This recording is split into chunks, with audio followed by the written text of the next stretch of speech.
Ya, Assalamualaikum warahmatullahi wabarakatuh. Perkenalkan, nama saya Nurdiah Rayadiva dari kelas 2G, mahasiswa Universitas Terbuka dengan nomor induk mahasiswa 877695812. Pada video kali ini, saya akan mempresentasikan hasil belajar saya pada mata kuliah pendidikan anak di SD, yaitu mengenai modul 8 mengenai konvensi hak anak KB1 atau kegiatan belajar 1. Oke, mari kita belajar mengenai konvensi hak anak. Apa sih konvensi itu? Dari kata dasarnya, konvensi merupakan perjanjian antara bangsa-bangsa, yaitu perjanjian internasional. Kemudian apa hubungannya dengan konvensi hak anak? Kalau kita perhatikan dari kata dasar hak, yang dimaksud di sini adalah hak dari anak. Apa sih hak anak itu? Oke, pengertian hak anak. Apa sih hak anak itu? Dari yang awal tadi kita mempelajari konvensi. Pengertian konvensi dasarnya itu apa? Konvensi merupakan perjanjian antara bangsa-bangsa, perjanjian internasional antara bangsa-bangsa. Kemudian apa sih hak anak itu? Dan nanti apa konvensi hak anak jika kita satukan? Mari kita pelajari mengenai hak anak. Apa sih hak anak itu? Hak anak merupakan semua hal yang harus dimiliki, dipenuhi untuk memperoleh tumbuh kembangnya agar menjadi baik. Seperti halnya contoh, seperti bayi yang sudah lahir. Apa sih hak dari bayi yang baru lahir tersebut? Ternyata bayi yang baru lahir itu pun juga memiliki hak, seperti pemenuhan kebutuhan ASI. Hak itu merupakan hak dari bayi tersebut.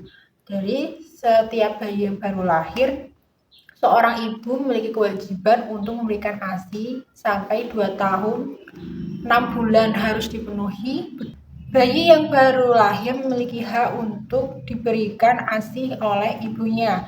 Nah, pemberian ASI ini diberikan selama 2 tahun sampai tumbuh kembangnya menjadi lebih baik. Kemudian, apa sih konvensi hak anak itu? Yaitu merupakan perjanjian internasional antara bangsa-bangsa mengenai hak-hak anak. Jadi setiap usianya itu memiliki hak-hak yang harus dipenuhi terutama oleh kedua orang tuanya.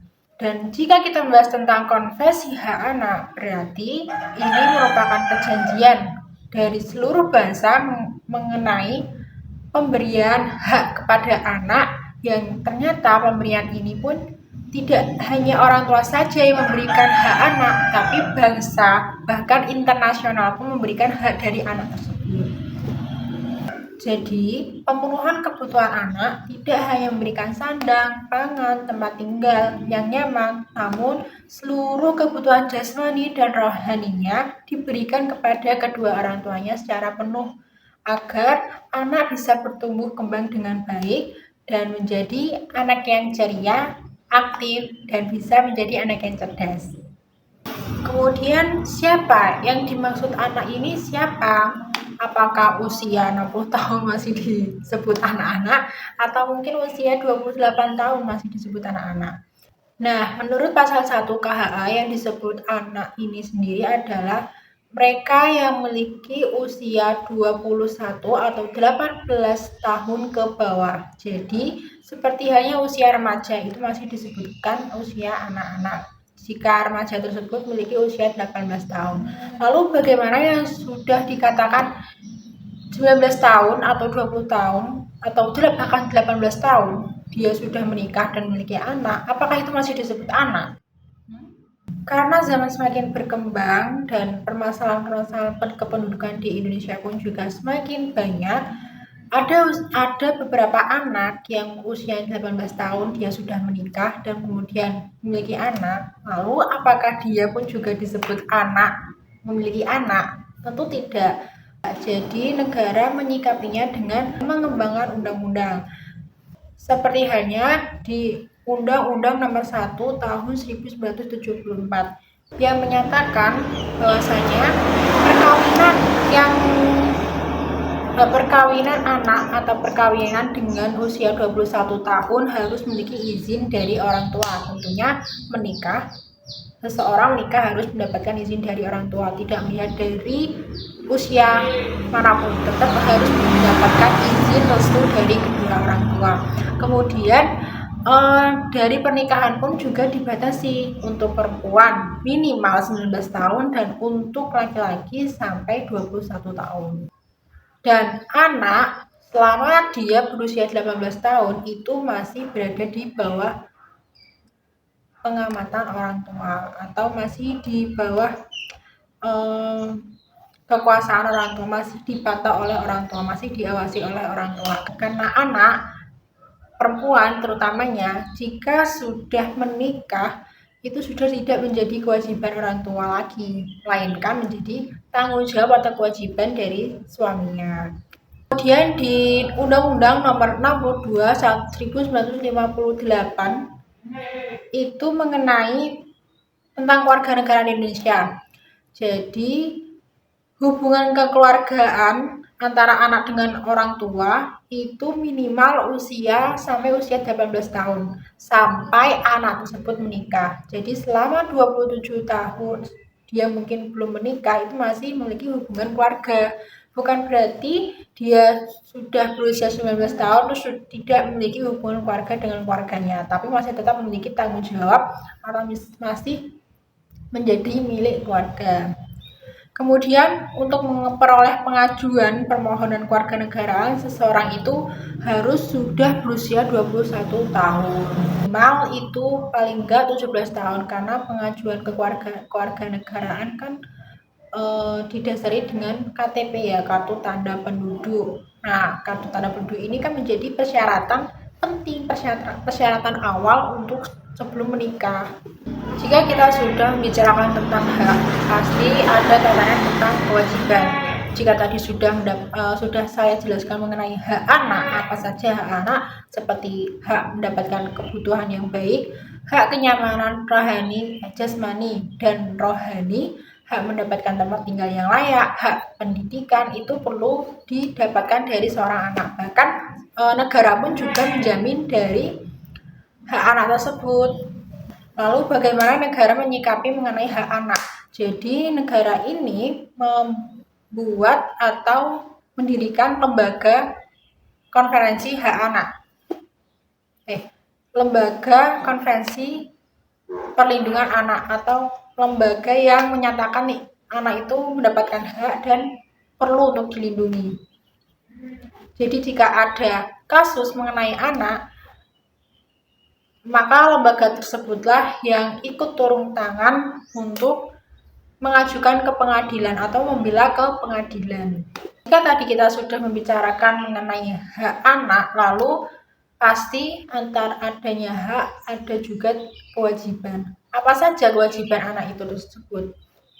Mengapa harus memiliki kewajiban? Seperti negara memberikan penuh hak pendidikan untuk anak, yaitu menetapkan wajib belajar selama 9 tahun, dimulai dari pendidikan dasar, pendidikan sekolah menengah pertama, dan pendidikan sampai kejuruan. Tapi nyatanya masih ada banyak di masyarakat, terutama di Indonesia ini, orang tuanya sudah menyekolahkan, tapi hanya beberapa tahun, hanya 3 tahun, 4 tahun, padahal pemerintah sudah memberikan pendidikan secara gratis selama 9 tahun. Mungkin biaya pendidikan sudah dibayar sepenuhnya oleh pemerintah, namun ternyata bagi pandangan orang tua lain ada banyak biaya-biaya lain, seperti misalkan biaya membelikan seragam, biaya membelikan buku, biaya transportasi ke sekolah, mungkin jarak wilayah antara sekolah itu jauh, dan masih ada problematika yang lainnya lagi. Nah, jadi kesimpulannya, pada pembelajaran kali ini, setiap anak pasti memiliki hak dan kewajiban.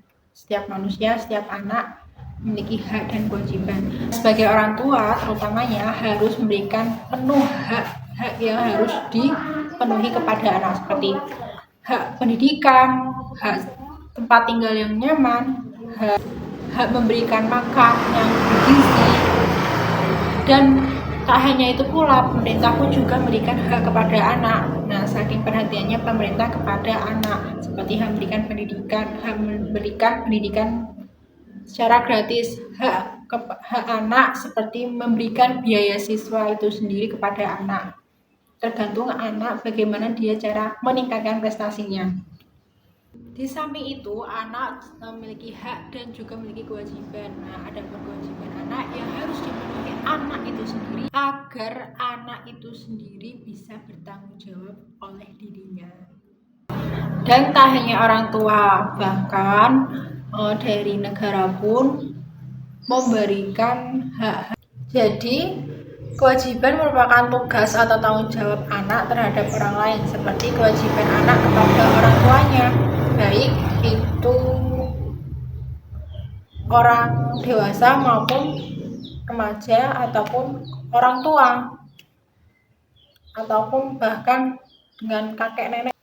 Kewajiban anak seperti hanya yang pertama menghormati orang yang lebih tua, yang kedua dia dalam belajar, yang ketiga bisa dikatakan membantu kedua orang tua, itu juga merupakan kewajiban anak. Dan menghormati hak-hak anak lain, seperti halnya tidak mengganggu teman-teman ketika di dalam kelas, ketika belajar di sekolah, itu juga merupakan kewajiban anak.